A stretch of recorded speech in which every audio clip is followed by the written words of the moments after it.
You ask Tiger to solve. This deals with linear equations with one unknown.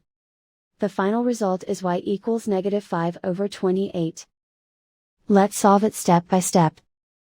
Swap sides. Group all constants on the right side of the equation. Subtract 3/7 from both sides. Group like terms. Combine the fractions.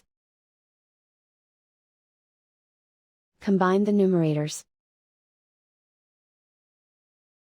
Reduce the zero numerator. Simplify the arithmetic. Find the lowest common denominator. Multiply the denominators.